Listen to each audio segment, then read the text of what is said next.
എഞ്ചിനീയറിംഗിൽ 2ാം റാങ്ക് ലഭിച്ചിരിക്കുന്നത് ധ്യാൻ തേജ് മണപ്പാട്ടി എന്ന വിദ്യാർത്ഥി, കണ്ണൂർ സ്വദേശിയാണ്.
അങ്ങനെ 2026 കീം എഞ്ചിനീയറിംഗ് എക്സാമിനേഷൻ്റെ റിസൾട്ടുകൾ പബ്ലിഷ് ചെയ്തിരിക്കുകയാണ്. അപ്പോൾ കേരളത്തിലെ സെക്കൻഡ് പൊസിഷനിൽ എത്തിയിരിക്കുകയാണ് നമ്മുടെ കണ്ണൂർ സ്വദേശിയായ ബ്രില്യൻറ്റിൻ്റെ സ്വന്തം ധ്യാൻ തേജ് മണപ്പാട്. അപ്പോൾ ധ്യാൻ, ആദ്യമേ തന്നെ ഒരു കൺഗ്രാജുലേഷൻസ്. ഓക്കെ, അപ്പോൾ വലിയൊരു വിജയമാണ് നേടിയിരിക്കുന്നത്. മന്ത്രി നേരിട്ട് വിളിച്ച് അഭിനന്ദനം പറയുകയൊക്കെ ചെയ്തു. അപ്പോൾ എങ്ങനെ ഉണ്ടായിരുന്നു ആ ഒരു മൊമെൻറ്റ്, ഈ ഒരു റാങ്ക് ലഭിച്ചു എന്നറിഞ്ഞൊരു മൊമെൻറ്റ്? വളരെ പ്രൗഡായൊരു മൊമെൻ്റ് ആയിരുന്നു.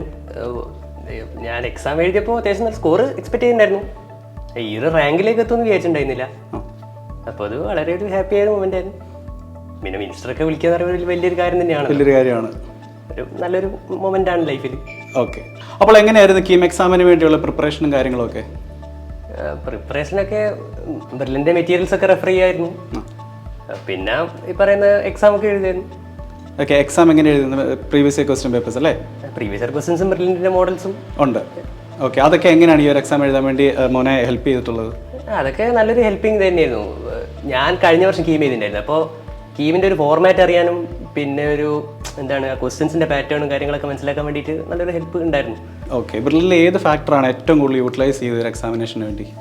എക്സാംസ് തന്നെയാണ് എൻ്റെ ഒരു അഭിപ്രായത്തിൽ. ബ്രില്ലിൻ്റെ എക്സാംസ് എന്ന് പറഞ്ഞാൽ ആക്ച്വൽ എക്സാമിനേക്കാളൊക്കെ ഒരു ലെവൽ മുകളിൽ വരുന്നൊരു എക്സാംസ് ആണ്. അപ്പോൾ അതുകൊണ്ട് തന്നെ നമുക്ക് എക്സാമിൽ ലെവൽ പ്രിപ്പറേഷൻസ് ഒക്കെ അടിപൊളിയായിട്ട് ചെയ്യാൻ വേണ്ടി പറ്റും. അപ്പോൾ എക്സാമാണ് ഞാൻ കാണുന്നത്. ഓക്കെ, അപ്പോൾ ധ്യാൻ തേജ് നമ്മുടെ ബ്രില്ലിലെ റിപ്പീറ്റഡ് സ്റ്റുഡൻ്റ് ആയിരുന്നു അല്ലേ? അതായത് ഒരു വർഷം നമ്മുടെ കൂടെ നിന്ന് ആണ് എല്ലാ എക്സാംസിന് വേണ്ടിയും പ്രിപ്പയർ ചെയ്തത്. അപ്പോൾ എങ്ങനെയുണ്ടായിരുന്നു ബ്രില്ലിലെ ആ ഒരു എക്സ്പീരിയൻസ്, ഹോസ്റ്റൽ ലൈഫൊക്കെ? ഹോസ്റ്റൽ ലൈഫൊക്കെ അടിപൊളിയായിരുന്നു. ആദ്യം ഒരു പേടിയുണ്ടായിരുന്നു, വീട്ടിൽ നിന്ന് വിട്ടു നിൽക്കുന്നത് ആദ്യമായിട്ടാണ്. അപ്പോൾ അതിൻ്റെ ഒരു പ്രോബ്ലം തുടക്കത്തിലുണ്ടായിരുന്നു. പക്ഷേ പിന്നെ കുഴപ്പമുണ്ടായിരുന്നില്ല. പിന്നെ നമ്മളെ ഹോസ്റ്റലില് ഒരു റൂമിൻ്റെ അറ്റ്മോസ്ഫിയർ ആണെങ്കിലും നല്ലൊരു അറ്റ്മോസ്ഫിയർ തന്നെയാണ്, പഠിക്കാനുള്ള അറ്റ്മോസ്ഫിയർ ആയിരുന്നു. പിന്നെ ലൈബ്രറിയിലെ മെറ്റീരിയൽസ് ഒക്കെ യൂസ് ചെയ്യുന്നുണ്ടായിരുന്നു. എല്ലാം കൊണ്ട് ഹോസ്റ്റലൊരു ടോട്ടാലിറ്റിയിൽ പറയുകയാണെങ്കിൽ ഹോസ്റ്റൽ നല്ലൊരു ഇതായിരുന്നു. ഓക്കെ, നമ്മുടെ ബ്രില്യനിലെ ഫാക്കൽറ്റീസ് ഓഫ് ദ ടീച്ചിങ് ഒക്കെ എങ്ങനെ ഉണ്ടായിരുന്നു? അവരെന്ത് ചോദിച്ചാലും പറഞ്ഞു തരുമായിരുന്നു. ഇപ്പോൾ നമുക്ക് അത്രയും ഫ്രണ്ട്ലിയാണ് ടീച്ചേഴ്സൊക്കെ. പിന്നെ സാറന്മാരാണെങ്കിലും ഹോസ്റ്റലിലെ മെൻറ്റേഴ്സായിട്ടുള്ള സാറന്മാരാണെങ്കിലും അല്ലാണ്ടുള്ള സാറന്മാരാണെങ്കിലും എന്താണ് കട്ട സപ്പോർട്ടായിരുന്നു. ഇപ്പം നമ്മൾ മാർക്കെല്ലാം കുറഞ്ഞെടുക്ക് പരാതിയിലും പറയുമ്പോൾ നല്ലൊരു ഇത് തരുമായിരുന്നു, നല്ലൊരു മോട്ടിവേഷൻ തരുമായിരുന്നു. പിന്നെ ഡയറക്ടർമാർ അവരിടയ്ക്കിടെ വരുമായിരുന്നു, മോട്ടിവേഷൻ തരുമായിരുന്നു. അപ്പോൾ നല്ലൊരു എക്സ്പീരിയൻസ് ആയിരുന്നു. ഒരു ഡൗൺ ആയി നിൽക്കുമ്പോൾ നമുക്ക് നല്ലൊരു ഇത് കിട്ടുമായിരുന്നു. ഓക്കെ, അപ്പോൾ ടോട്ടാലിറ്റിയിൽ പറയുകയാണെങ്കിൽ നമ്മളെ മെൻറ്റർമാരൊക്കെ അടിപൊളിയാണ്. ഓക്കെ ഓക്കെ അപ്പോൾ ശരിക്കും ഈ സെക്കൻഡ് റാങ്ക് എക്സ്പെക്ട് ചെയ്തിരുന്നോ? നല്ല സ്കോർ ലഭിക്കുമെന്ന് പറഞ്ഞായിരുന്നു അല്ലേ? സെക്കൻഡ് റാങ്ക് ഒക്കെ എക്സ്പെക്ട് ചെയ്തിരുന്നോ? ഇത്രയും എക്സ്പെക്ട് ചെയ്തിരുന്നില്ല. ഓക്കെ, ഏറ്റവും ഫേവറേറ്റ് സബ്ജക്ട് ഏതാണ്? മാത്സ് ആണ്. എന്തുകൊണ്ടാണ്? ചാടിയുള്ള ഉത്തരമായിരുന്നു മാത്സ്. എന്തുകൊണ്ടാണ് മാത്സ്? എന്തുകൊണ്ടാന്ന് വെച്ചാൽ ഇപ്പോൾ കാരണങ്ങൾ പലതാണ്. എനിക്ക് പണ്ട് മുതലേ മാത്സ് ഒരു ഇഷ്ടമാണ്, തുടക്കം മുതലേ. പിന്നെന്ന് വെച്ചാൽ ആ ഒരു വേ ഓഫ് ഡൂയിങ് തിങ്സ്. ഫിസിക്സിലാണെങ്കിൽ നമ്മൾ അതിൻ്റെ ഒരു എന്താണ് കാര്യം മനസ്സിലാക്കുക, വിഷ്വലൈസ് ചെയ്യുക, അപ്ലൈ ചെയ്യുക.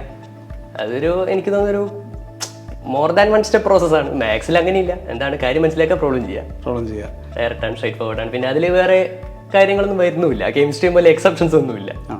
ഇത് സ്ട്രെയിറ്റ് ആയിട്ട് സബ്ജക്റ്റാണ് മാത്സ്. ഓക്കെ, ഈ വർഷത്തെ എക്സാം എങ്ങനെയുണ്ടായിരുന്നു? എക്സാം ഇച്ചിരി ഫിസിക്സ് ഒക്കെ ഇച്ചിരി പാടായിരുന്നു, ലെങ്തി ആയിരുന്നു ഒക്കെ ഇങ്ങനെ അഭിപ്രായങ്ങളുണ്ടായിരുന്നു. ഈ വർഷത്തെ എക്സാമിനെ പറ്റി എന്താണ് പറയാനുള്ളത്? ഈ എക്സാമിനെ കുറിച്ച് പറയുകയാണെങ്കിൽ ഇത്തവണത്തെ എൻ്റെ ഷിഫ്റ്റ് കുറച്ചും കൂടി ടഫായിരുന്നു. മാത്സ് ഒക്കെ ലേശം ലെങ്തി ആയിരുന്നു, പക്ഷെ എന്നാലും കുഴപ്പമില്ലാണ്ട് ചെയ്യാൻ പറ്റുന്ന ദിവസം തന്നെയാണ് എല്ലാം ആയിരുന്നു. ഫിസിക്സ് ആണെങ്കിലും. ഓക്കെ. ധ്യാൻ കീമിൽ കേരള ടോപ്പറാണ്, അതുപോലെ തന്നെ ജെയ് മെയിൻസിലും ജെയ് അഡ്വാൻസിലും ഒക്കെ ഒരു എന്താ പറയുക അത്യാവശ്യം നല്ല റാങ്കും സ്കോറും ഒക്കെ നേരിട്ടുള്ള ഒരാൾ തന്നെയാണ് ധ്യാൻ. ഓക്കെ, അപ്പോൾ അലോട്ട്മെന്റ് വന്നപ്പോൾ എവിടെയാണ് ഇപ്പോൾ കിട്ടിയിരിക്കുന്നത്? ഫസ്റ്റ് അലോട്ട്മെന്റ് വന്നപ്പോൾ IIT കാൺപൂർ ഇലക്ട്രിക്കൽ എഞ്ചിനീയറിംഗ് കിട്ടി. IIT കാൺപൂരിൽ ഇലക്ട്രിക്കൽ എഞ്ചിനീയറിംഗ്. ഓക്കെ, ഇന്ത്യയിലെ തന്നെ one of the best IITs ആണ്. എനിക്ക് തോന്നുന്ന കഴിഞ്ഞ വർഷത്തെ കേരള ടോപ്പറായ അക്ഷയ് ബിജു അവിടെ IIT കാൺപൂരിൽ ഇതേ കോഴ്സിൽ തന്നെ ഉണ്ടെന്നാണ് എനിക്ക് തോന്നുന്നത്. ഓക്കെ, അപ്പോൾ തീർച്ചയായിട്ടും വളരെ നല്ലൊരു ക്യാമ്പസിൽ തന്നെയാണ് കിട്ടിയിരിക്കുന്നത്. എൻ്റെ ഓർമ്മ ശരിയാണെങ്കിൽ സ്വന്തമായിട്ട് എയർ സ്ട്രിപ്പ് വരെയുള്ള ക്യാമ്പസാണ്. അത്ര വലിയ ഏക്കർ കണക്കിനുള്ളൊരു ക്യാമ്പസാണ്. അപ്പോൾ അത്രയും മികച്ചൊരു ക്യാമ്പസിലാണ് ധ്യാനിന് കിട്ടിയിരിക്കുന്നത്. അപ്പോൾ തീർച്ചയായിട്ടും എന്താ പറയുക, അഭിനന്ദനങ്ങൾ എത്ര പറഞ്ഞാലും മതിയാവില്ല, അത്രയും മികച്ചൊരു നേട്ടമാണ് ധ്യാൻ നേടിയിരിക്കുന്നത്. അപ്പോൾ നമുക്ക് കാണുന്നത് പോലെ തന്നെ ധ്യാൻ മാത്രമല്ല, ധ്യാൻ്റെ കൂടെ ധ്യാൻ്റെ ഫാമിലി, അതുപോലെ ധ്യാൻ്റെ മെൻറ്റർ എല്ലാവരും ഇവിടെയുണ്ട്. അപ്പോൾ നമുക്ക് അവരോടൊക്കെ ഓരോ കാര്യങ്ങൾ ചോദിക്കാനുണ്ട്. അച്ഛൻ നമസ്കാരം. ധ്യാൻ വലിയൊരു നേട്ടമാണ് നേടിയിരിക്കുന്നത്. അപ്പോൾ എന്ത് തോന്നുന്നു ഈ ഒരു നിമിഷം? വളരെ അഭിമാനം തോന്നുന്നു. ഇങ്ങനെയുള്ളൊരു മകനുണ്ടാകുക എന്ന് പറഞ്ഞാൽ തന്നെ അതൊരു വലിയൊരു പുണ്യമായി കാണുന്നു. ഓക്കെ, സാറിൻ്റെ പേര്? സാർ എന്താ വർക്ക് ചെയ്യുന്നത്? എന്താണ്? ഞാൻ ഒമാനിൽ അധ്യാപകനായി വർക്ക് ചെയ്യുന്നു. അധ്യാപകനാണ്. ഓക്കെ, അപ്പോൾ അധ്യാപകൻ്റെ മകൻ എന്നുള്ള രീതിയിൽ എല്ലാവിധ ശിക്ഷണങ്ങളും മകന് സാറിന് കൊടുക്കാൻ സാധിച്ചിട്ടുണ്ട്. ഓക്കെ, അപ്പോൾ മിനിസ്റ്ററാണ് ഈ റിസൾട്ട് അനൗൺസ് ചെയ്തത്. TV-യിലൂടെ ലൈവായിട്ട് അദ്ദേഹം അനൗൺസ് ചെയ്യുമായിരുന്നു. അപ്പോൾ ആ ഒരു നിമിഷമൊക്കെ എങ്ങനെയുണ്ട്? കാരണം ഇതൊക്കെ അങ്ങനെ എല്ലാവർക്കും ലഭിക്കുന്ന ഒരു മൊമെൻ്റ് അല്ല, വളരെ റെയർ ആയിട്ട് ലഭിക്കുന്ന ഒരു കാര്യമാണ്. അതുകൊണ്ടാണ് കീം എക്സാം അതുപോലെ നമ്മൾ സെലിബ്രേറ്റ് ചെയ്യപ്പെടുന്നതും. ആ ഒരു മൊമെൻ്റ് ഒക്കെ എങ്ങനെയുണ്ടായിരുന്നു? വളരെ സന്തോഷമുള്ള നിമിഷങ്ങളായിരുന്നു. ഇങ്ങനെയുള്ളൊരു നിമിഷങ്ങൾ നമുക്ക് ജീവിതത്തിൽ അധികം കിട്ടൂല. അപ്പോൾ വളരെ സന്തോഷം തോന്നി. ഓക്കെ, എന്തുകൊണ്ടാണ് ബ്രില്യൻ്റ് തന്നെ ചൂസ് ചെയ്യാൻ കാരണം കണ്ണൂരിന്ന് പാലായിലുള്ള സെൻറ്ററിലാണ് അല്ലേ റിപ്പീറ്റ് ചെയ്തത്? എന്തുകൊണ്ടാണ് ബ്രില്യൻ്റ് ചൂസ് ചെയ്യാനുള്ള ഒരു മോട്ടീവ് എന്തായിരുന്നു? മുന്നിലെ പഠിച്ച കുട്ടികളുടെ പേരൻസ് പറഞ്ഞ അഭിപ്രായം മാനിച്ചാണ് നമ്മളവിടെ ചേർക്കാനുള്ള കാരണം. ഓക്കെ, എന്താ പറയുക, ആ തീരുമാനം എടുത്തതിൽ ഇപ്പോൾ എന്താ തോന്നുന്നത്? നല്ല തീരുമാനമായിരുന്നു എന്ന് തോന്നുന്നു. Okay sir. അപ്പോൾ ധ്യാൻ്റെ അമ്മ നമ്മളോടൊപ്പം ചേരുന്നുണ്ട്. അമ്മ എന്ത് തോന്നുന്നു ഈ ഒരു നിമിഷം? വളരെയധികം സന്തോഷം തോന്നുന്നു, അഭിമാനം തോന്നുന്നു. ഓക്കെ, അമ്മയുടെ പേര്? അമ്മ എന്താണ് ചെയ്യുന്നത്? എൻ്റെ പേര് അൻഷ. ഞാനൊരു ഡെൻ്റൽ ക്ലിനിക്കിൽ അസിസ്റ്റൻ്റായിട്ട് വർക്ക് ചെയ്യുന്നു. ഓക്കെ, അപ്പോൾ ഇത്ര വലിയ റാങ്ക് ഒക്കെ എക്സ്പെക്ട് ചെയ്തിരുന്നോ? 2ാം റാങ്ക് ഒന്നും എക്സ്പെക്ട് ചെയ്തിട്ടില്ല, എന്നാൽ നല്ലോണം ഹാർഡ് വർക്ക് ചെയ്യുന്ന ആളാണ്. ഓക്കെ, അപ്പോൾ അത്രയും ദൂരെ നിന്ന് പഠിക്കുമ്പോൾ നിങ്ങളുമായിട്ടൊരു കോൺടാക്റ്റിൽ ഏർപ്പെടുന്നത് തീർച്ചയായിട്ടും ധ്യാൻ്റെ ടീച്ചേഴ്സ് അതുപോലെ മെൻറ്ററൊക്കെയാണ് അല്ലെ? അവർ നിങ്ങളുമായിട്ടാണ് കൂടുതലും കമ്മ്യൂണിക്കേഷൻ നടന്നത്. അവരുമായിട്ടുള്ള ഇൻട്രാക്ഷൻ ഒക്കെ എങ്ങനെയുണ്ടായിരുന്നു? കറക്റ്റായിട്ട് എല്ലാ അപ്ഡേറ്റ്സ് ഒക്കെ അവർ തന്നിരുന്നു? വിളിച്ച് പറയാറുണ്ട്. ഓക്കെ, അപ്പോൾ ധ്യാനിൻ്റെ ഹോസ്റ്റൽ ലൈഫിലൊക്കെ മെൻറ്ററായ ദീപ് സാർ ഇപ്പോൾ നമ്മളോടൊപ്പം ചേരുന്നുണ്ട്. ദീപ് സാർ, എന്താണ് ധ്യാനിനെ പറ്റി സാറിന് പറയാനുള്ളത്? ഏറ്റവും ആദ്യം പറയാനുള്ളത് എൻ്റെ ഈ ഒരു മൊമെൻറ്റിൽ ഏറ്റവും പാർട്ടിസിപ്പേറ്റ് ചെയ്യാൻ പറ്റിയൊരു സന്തോഷമാണ്.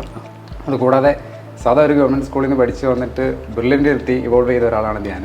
ഇപ്പോൾ ഫ്രം ദ സ്ക്രാച്ച് തുടങ്ങി എവിടെ എത്തിയിരിക്കുന്നു എന്ന് നമുക്കെല്ലാം അറിയാം. ലാസ്റ്റ് മൊമെൻ്റ് വരെ ഇവൻ്റെ ആ പർഫോമൻസ് എല്ലാം നമ്മൾ കണ്ടുകൊണ്ടിരുന്നതാണ്. ആദ്യം തന്നെ നമ്മൾ ആളെ സ്പോട്ട് ചെയ്തിരുന്നത്, കാരണം വീക്കിലി എക്സാമിനുള്ള പെർഫോമൻസ് എല്ലാം അന്നേരം തന്നെ. പിന്നെ എക്സെപ്ഷണൽ ആയിട്ടുള്ള പെർഫോമൻസ് ആളുടെ സൈഡിൽ നിന്ന് വന്നുകൊണ്ടിരുന്നത്. അത് ലാസ്റ്റ് IIT കാൺപൂർ അവനെ ഓപ്റ്റ് ചെയ്യുന്നവരെ നമ്മുടെ അടുത്ത് എല്ലാ കാര്യങ്ങളും ഷെയർ ചെയ്തിരുന്നു. എന്ന് പറഞ്ഞാൽ ഇവനെ IIT എവിടെ ഓപ്റ്റ് ചെയ്യണം എന്നുള്ള ക്ലാരിറ്റി വരും. അത്രയില്ല, അത് ജെയ് അഡ്വാൻസ്ഡ് വരെ അത്രയും പെർഫോമൻസ് കീപ്പ് ചെയ്തിട്ട് പിന്നീടാണ് അതിനെപ്പറ്റി ചിന്തിക്കുന്നത്. അതുവരെ ബ്രില്യൻ്റിൽ ഡിപ്പെൻഡ് ചെയ്ത് നിന്ന ഒരാളാണ്. അപ്പോൾ ഈ ഒരു മൊമെൻറ്റിൽ എത്തിയപ്പോൾ നമുക്ക് വളരെ സന്തോഷമുണ്ട്. ഓക്കെ, ധ്യാൻ്റെ ഹോസ്റ്റലിലും മെൻറ്ററും കൂടെ ആയിരുന്നല്ലേ? അപ്പോൾ എങ്ങനെയുണ്ടായിരുന്നു ആ ഒരു വൈബൊക്കെ? ഹോസ്റ്റലിൽ നമ്മൾ പറഞ്ഞില്ല, റിസൾട്ട് വെച്ചിട്ടാണ് ആളെ നമ്മൾ സ്പോട്ട് ചെയ്ത് തുടങ്ങി ആദ്യമേ. അപ്പോൾ സാധാ ഏറ്റവും ടോപ്പ് ഫ്ലോറിൽ ഒരു കണ്ടീഷൻസും നമ്മുടെ അടുത്ത് പറയാത്ത ഒരാളായിരുന്നാണ്. വളരെ ഡിസിപ്ലിനായിട്ട് സൈലൻ്റ് ആയിട്ട് അവരെ നമ്മൾ സ്പോട്ട് ചെയ്യുന്നവൻ്റെ റിസൾട്ട് വഴിയാണ് എപ്പോഴും. അല്ലാണ്ട് എന്താ പറഞ്ഞാൽ ഒരു പരാതിയോ പരിഭവങ്ങളോ അങ്ങനെയൊന്നും ഹോസ്റ്റലിൽ പറയില്ല. എപ്പോഴും അക്കാദമിക് കാര്യങ്ങൾ മാത്രമാണ് പ്രയോറിറ്റി ചെയ്തിരുന്ന ആൾ. പിന്നെ പേരൻസ് ആണെങ്കിലും വിസിറ്റ് ചെയ്യാറുണ്ടായിരുന്നു. അമ്മയാണെങ്കിലും വല്യമ്മയാണെങ്കിലും ഹോസ്റ്റലിലേക്ക് വരാറുണ്ടായിരുന്നു. ലാസ്റ്റ് അവിടെ നിന്ന് പോരുന്ന സമയത്താണെങ്കിലും അവർ രണ്ടുപേരാണ് വന്നത്. അതും വേറെ ബഹളങ്ങളൊന്നുമില്ല, വളരെ സൈലൻ്റ് ആയിട്ട് ഇറങ്ങിപ്പോയി. എങ്ങനെ വന്നോ അതുപോലെ തന്നെ. പക്ഷേ പോരുന്ന സമയമാകുമ്പോഴത്തേക്കും ആളെ നമുക്ക് അഭിമാനമായി മാറിയിരുന്നു. അത് കീമിൻ്റെ റിസൾട്ട് വഴിയാണെങ്കിലും ജെയ് മെയിൻ റിസൾട്ട് വഴിയാണെങ്കിലും ജെയ് അഡ്വാൻസ്ഡ് റിസൾട്ട് വഴിയാണെങ്കിലും. യെസ്, അപ്പോൾ ദീപ് സാർ പറഞ്ഞ പോലെ കേരളത്തിൻ്റെ തന്നെ അഭിമാനമായി മാറിയിരിക്കുന്നത്, അതുപോലെ തന്നെ കണ്ണൂരിൻ്റെ അഭിമാനമായി മാറിയിരിക്കുന്നതാണ്, ബ്രില്യൻറ്റിൻ്റെ അഭിമാനമായി മാറിയിരിക്കുകയാണ്. അപ്പോൾ ധ്യാൻ, ഒന്നും കൂടി കൺഗ്രാജുലേഷൻസ്. അപ്പോൾ all the best for your future. Thank you ma'am, thank you sir, thank you.